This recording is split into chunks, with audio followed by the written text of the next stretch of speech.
Alright, so we have a 2007 Toyota FJ Cruiser. You can see the battery light is on and the voltage is kind of low, lower than normal.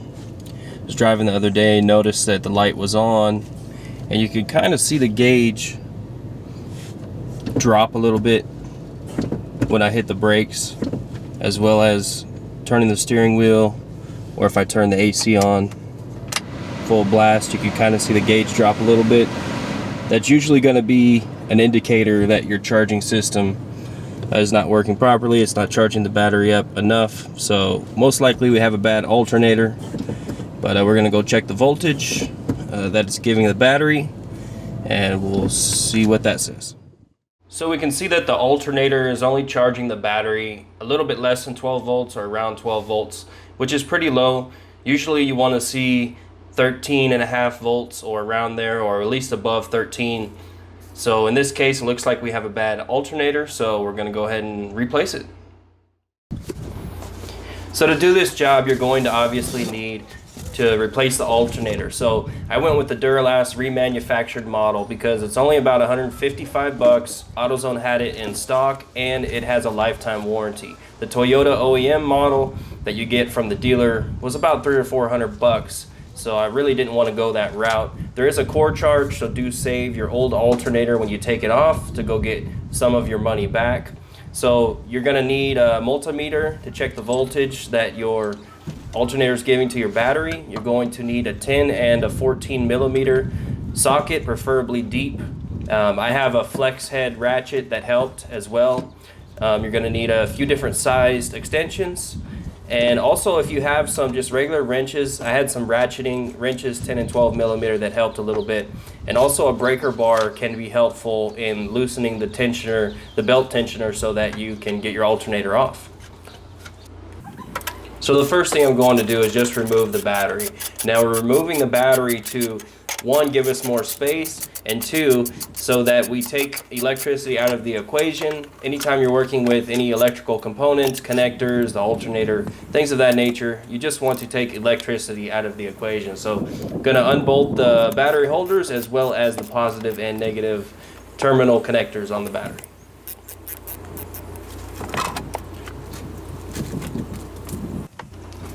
Next, I just unbolted the plastic engine cover. It's just two 10 millimeter bolts that you loosen, and then the cover comes right off. So next here, I'm just trying to make a little bit more room for myself. So there's a bracket just above the alternator that I'm going to remove to give myself a little bit more room. There's also another bracket holding some wiring that bolts directly to the alternator that has two 10 millimeter bolts, and I'm going to remove that as well. And I'm trying to show you those bolts here by pointing them out.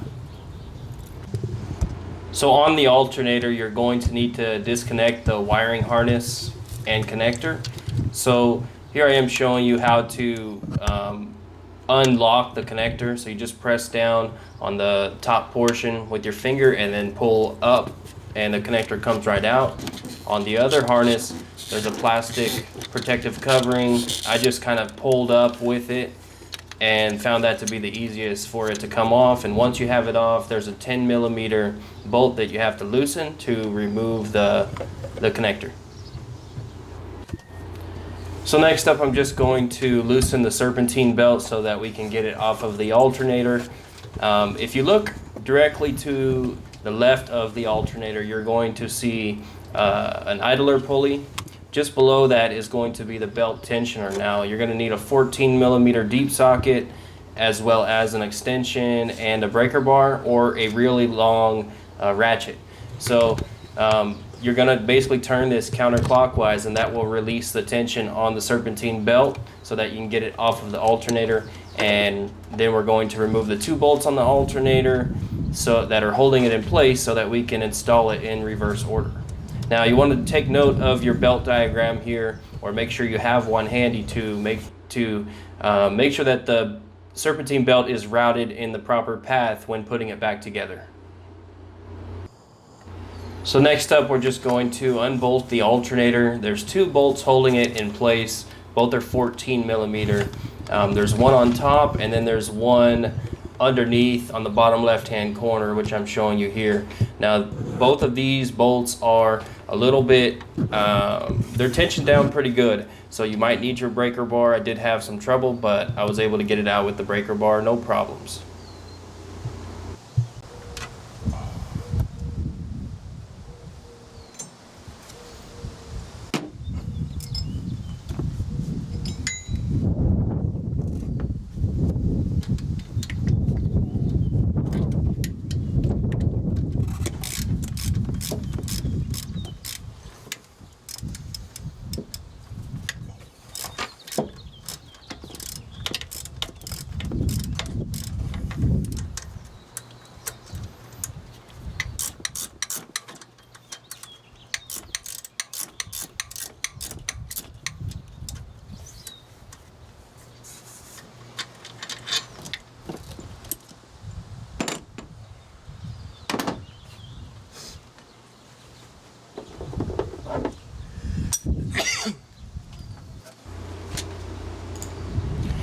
So once I have the final bolt out of the alternator, you can pretty much just rock it back and forth to get it out. And you're going to see here that I kind of struggle with that just a little bit.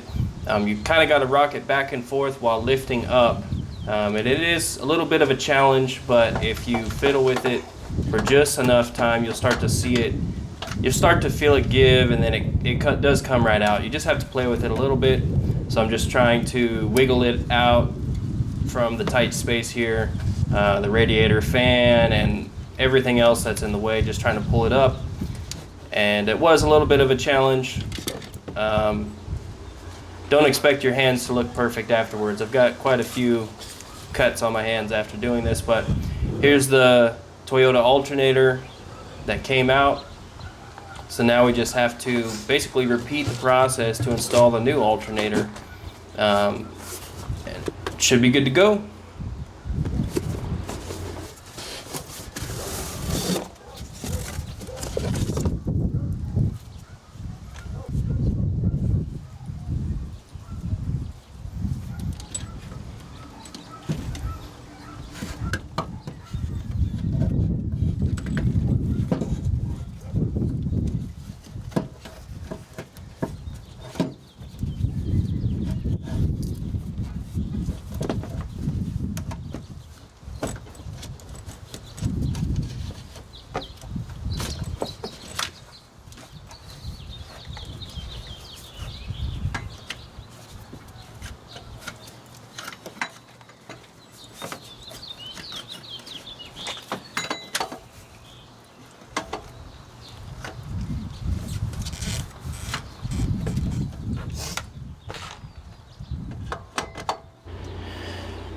So we're in the home stretch here. We're almost done. We're just going to mount the alternator in place with the two 14mm bolts.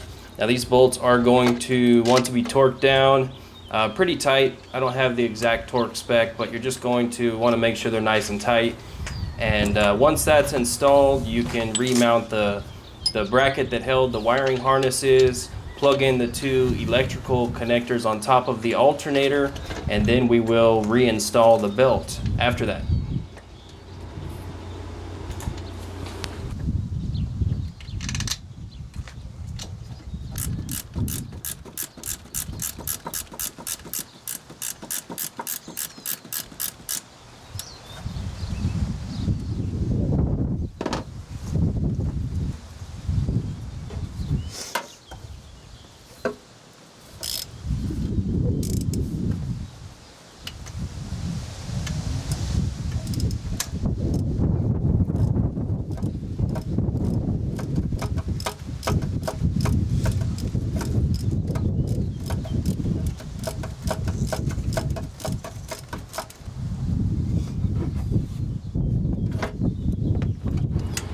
Alright, so here I am getting ready to release the tension on the belt with the belt tensioner and reinstall the serpentine belt. So I'm just kind of checking over it and making sure that I have it routed properly. Once again, just consult the belt diagram. You can find it online, or I posted it in the video. But you're just going to turn the belt tensioner counterclockwise again with your ratchet, or with your breaker bar. Counterclockwise, once you have it loose, you're going to put the belt back around the alternator pulley, and just make sure that it's routed properly in the grooves on everything else and in the right path. Once you have that, you can release the tension and your belt should be installed. And after that, we're going to go ahead and reinstall our battery and then start the vehicle up, see if our repair worked.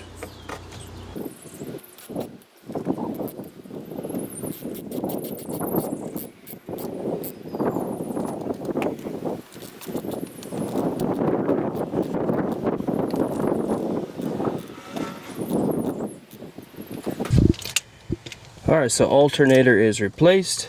I'm going to go ahead and start it up and see if the battery light is still on.